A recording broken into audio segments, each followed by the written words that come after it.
Hi, I'm Glenn Hughes. And I'm Ed Muzio. For 3 decades, I've been working inside a publicly traded company. And for over a decade, I've been an entrepreneur supporting companies like Glenn's from the outside. In this series, we look at the problems and challenges of the modern workplace and provide our ideas and advice from the inside and out.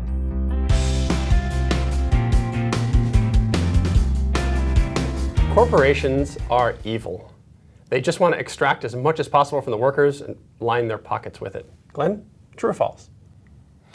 Well, it's certainly a lot easier for any individual on this planet to make the argument that corporations are evil than it is to build a good case that they're really, really positive and productive and for the benefit of mankind.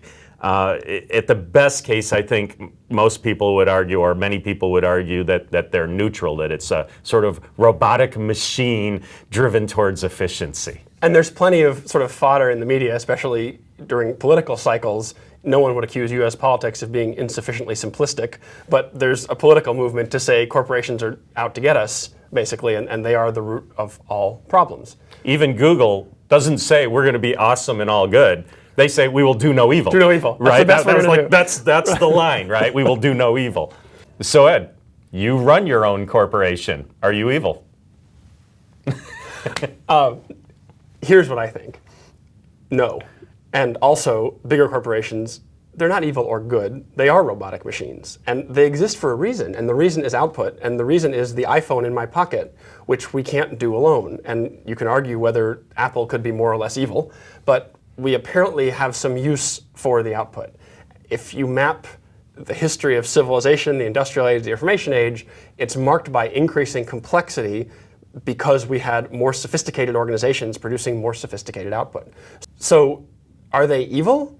Are they advancing society? Could they be both? When you start to assign value, it becomes confusing and very sort of philosophical. What makes sense to me is to say, my little tiny corporation is a structure by which I deliver my good and useful work to the world. Apple is a structure by which Apple delivers its good and useful work to the world. Do we have to make sure that there aren't abuses? Obviously. Are abuses possible? Obviously. But to sort of label the corporation as evil is sort of like labeling the car evil because it bumped into somebody. It's just the machine. What we do with it is, I think, what produces good or evil. Do you agree? Yeah, so let's back down a level then, away from the mechanics, and say that on another level, organizations are people. Sure. Right? And so when we say corporations are evil, we're really saying those bastards at Enron are evil, or the employee in their own company is looking up and going, oh, those executives in their BMWs and their C-suites are just lining their pockets with shares while we're sitting down here at the minimum wage. How do we address that? That's tricky because human beings are prone to abusing certain privileges.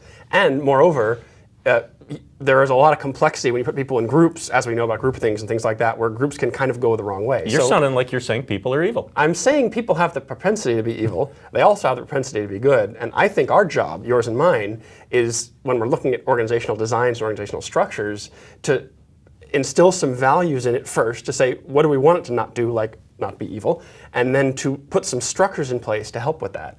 That's not different than what we do in government. We have 3 separate branches of government in the US to say we're trying to have controls and balances. And I think that's a useful conversation. You know, is the executive actually fleecing the employees? That does happen.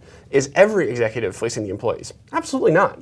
So you have to start to look case by case or system by system to say what makes a corporation quote unquote evil and how do we prevent that? That's a useful conversation, and that's a conversation I've had with executives about their own company. They sit there and go, we don't want to, like Google, we don't want to be evil, we don't want to do wrong by our employees. How do we build a system that'll prevent that instead of accidentally encouraging that? How do you do that at Group Harmonics? I'll bring this down to the micro. So there's Group Harmonics, and there's Ed Muzio. What is it? Is it purely you? Is it you and your team? How do you address this issue of, is Group Harmonics benefiting society or hurting society? Well, in my case, and I think this is going to be the same answer for you, is I have values and a mission. My mission is to create culture changers. Behind that is a definition of what we mean by positive culture. So that in itself is directing us in a positive direction. And then we have some value statements which direct us so that, for example, we never harm a customer, like the do no harm, right? So that's one. We would never deliver a class that we thought might not work for a customer. We have another one that says we provide value. So we would never do something just because they wanted it, but it had no value. So we start to instill some values in our work to say, here are the ways in which we provide value. We don't say we're not evil. We say we are good, and here's how. And then we use that as a check when we have to make difficult decisions. I assume that's how you do it in your organization as well. Yeah, and I think that's a really important point, is corporations, not evil, right?